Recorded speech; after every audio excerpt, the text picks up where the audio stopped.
అందరికీ నమస్తే అండి.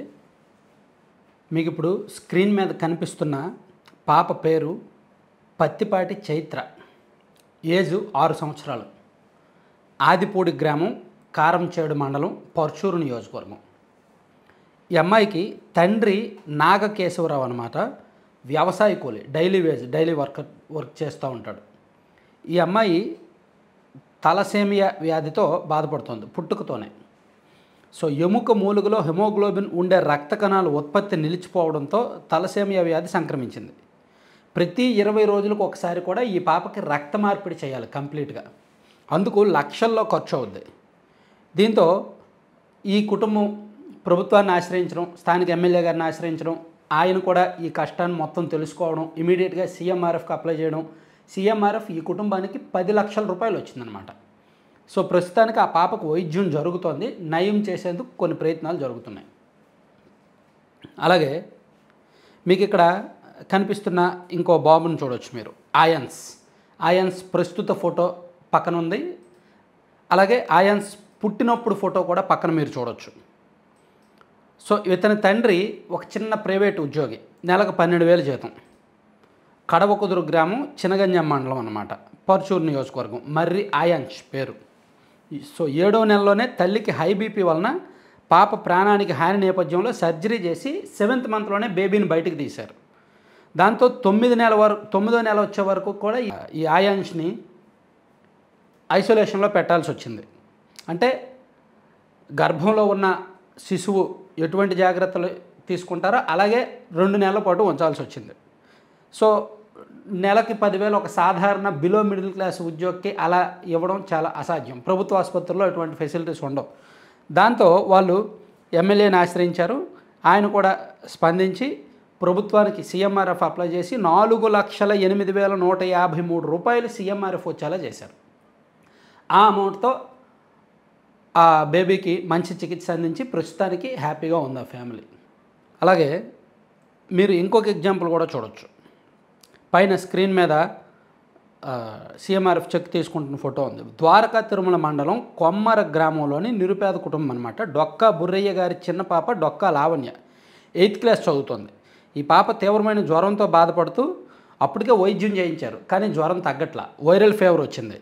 ఇంట్లో వాళ్ళందరూ కూడా కూలి పనులు చేసుకుంటారు. ఇద్దరు తల్లిదండ్రులు కూలికి వెళ్తారు. రోజుకు వచ్చే 600-700తో పూట గడవడమే కష్టంగా ఉంది. ఆ నేపథ్యంలో జ్వరానికి ట్రీట్మెంట్ తీసుకున్నా తగ్గట్లేదు, ప్రైవేట్ హాస్పిటల్కి తీసుకెళ్తున్నారు తగ్గట్లేదు, బాడీ మొత్తం ఇన్ఫెక్షన్ అయింది, కొన్ని ఆర్గాన్స్కి కూడా బాగా దెబ్బతిన్నాయి. సో ఆ టైంలో వాళ్ళకున్న అరెకరం పొలం ఉందంట. ఆ అరెకరం పొలాన్ని తాకట్టు పెట్టి 1 లక్ష రూపాయలు తెచ్చుకున్నారు.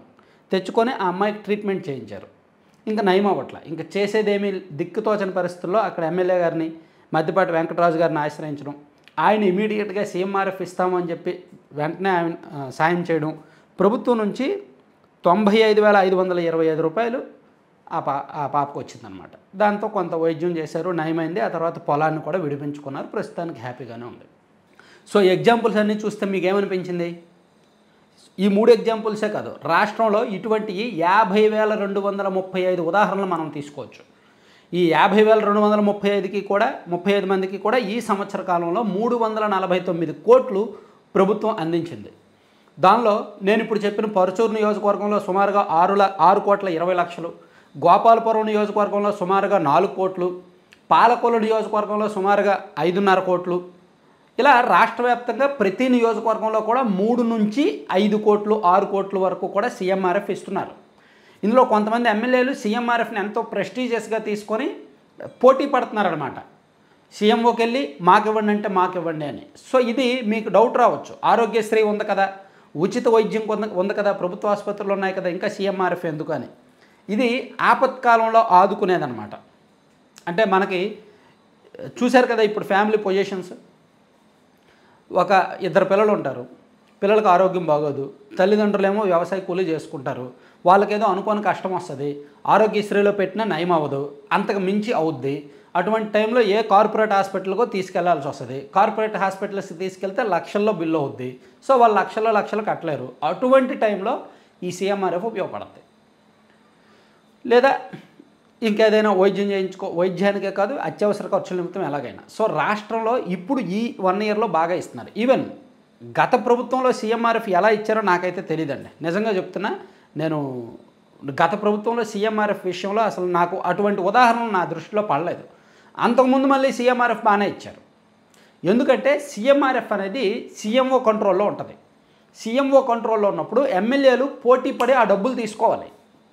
ఇదిగో మా నియోజకవర్గంలో ఒక పలానా వాళ్ళకి కష్టం వచ్చింది, వాళ్ళకి 5 లక్షలు ఇవ్వాలి, కనీసం ఒక 2 లక్షలు 3 లక్షలు మనం ఇద్దామని ఎమ్మెల్యేలు పోటీ పడాలి. వాళ్ళకి ఆ డెడికేషన్ ఉండాలి, ఆ కసి ఉండాలి. సో వాళ్ళు సీఎంఓకి అప్లై చేస్తే సీఎంఓలో దాన్ని శాంక్షన్ చేస్తే అమౌంట్ పడుతుంది అనమాట. సో ఇది డబ్బులు జనం ఇచ్చేది. ఇప్పుడు సీఎంఆర్ఎఫ్కి మనం కూడా ఇవ్వచ్చు, అలాగే ఎవరైనా కావాల్సిన వాళ్ళు తీసుకోవచ్చు. మనం చూసాం లాస్ట్ ఇయర్ సెప్టెంబర్లో వరదలు వచ్చాయి. వరదలు వచ్చినప్పుడు చాలామంది ఏం చేసాం, సీఎంఆర్ఎఫ్లో అమౌంట్ వేసాం. ఆ అమౌంట్లో ఒక 600 కోట్ల వరకు తీసుకొని చంద్రబాబు నాయుడు గారు ప్రభుత్వం వరదల్లో సాయం చేశారు. కొంతమందికి 20,000 25,000 నిత్యావసర సరుకులు, ఇల్లు డ్యామేజ్ అయిన వాళ్ళకి డబ్బులు, నిత్యావసరాలు డబ్బులు ఇచ్చారు కదా, అలా సాయం చేశారు. సో అంతకు ముందు కానీ ఆ తర్వాత కానీ సీఎంఆర్ఎఫ్కి మనం ఎప్పుడైనా ఇవ్వచ్చు.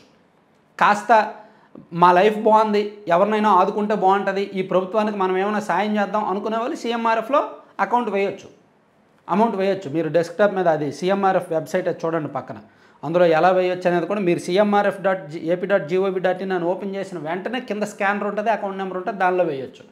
లేదు మాకు సీఎంఆర్ఎఫ్ మేము తీసుకోవాలి, మేము నిరుపేదలము, మాకు ప్రభుత్వం నుంచి సాయం కావాలంటారా, మీరు సీఎంఆర్ఎఫ్ ఇదే వెబ్సైట్లో అప్లై చేయొచ్చు. అప్లై చేసి ఆ రిసిప్ట్ నెంబర్ ఉంటుంది కదా, అది అయితే సీఎంఆర్ఎఫ్ అందరికీ రాదు, కాస్త పొలిటికల్ ఆబ్లిగేషన్స్ ఉండాలి, ఖచ్చితంగా రాజకీయంగా కొంత రికమెండేషన్స్ చేయించుకోవాలి.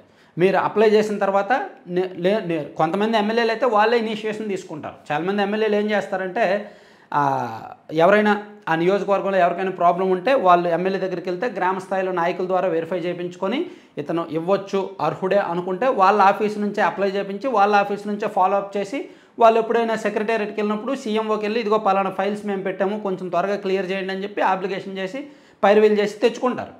సీఎంఆర్ఎఫ్ తెచ్చుకోవడం అనేది వాళ్ళకి అదొక ప్రెస్టీజియస్గా ఫీల్ అవుతున్నారనమాట. సో ఇది చాలా మంచి కార్యక్రమం. కాబట్టి ఇవ్వాల్సిన వాళ్ళు ఇవ్వండి, తీసుకోవాల్సిన వాళ్ళు తీసుకోండి. బిలో మిడిల్ క్లాస్ ఉన్నవాళ్ళు మాకు ఇబ్బందిగా ఉంది, మా కుటుంబంలో ఆరోగ్యం బాగాలేదు, పరిస్థితులు బాగాలేవు అనుకున్న వాళ్ళు అప్లై చేసుకోండి. అప్లై చేసుకొని మీ నియోజకవర్గ ఎమ్మెల్యే దగ్గరికి వెళ్ళండి, ఇలా సీఎంఆర్ఎఫ్ కావాలండి, ఎంతో కొంత సాయం చేయండి అని అడగండి. లేదు మన పరిస్థితి బాగుంది, పొజిషన్ బాగుంది, మనం ప్రభుత్వం ద్వారా ఎవరినైనా ఆదుకోవాలి అనుకున్నప్పుడు మీరే సీఎంఆర్ఎఫ్లో ఎంతో కొంత అమౌంట్ వేయండి. ఎంతైనా వేయచ్చు, 500 వేయచ్చు, 1000 వేయచ్చు, ఎంతైనా వేయచ్చు. అది ప్రభుత్వం ఇలా అర్హులకు ఖర్చు పెడతారనమాట. సో ఇది మంచి కార్యక్రమం, అందుకే కాస్త ఆపదలో ఆదుకుంటున్నారు అని చెప్పాను అనమాట. Thank you.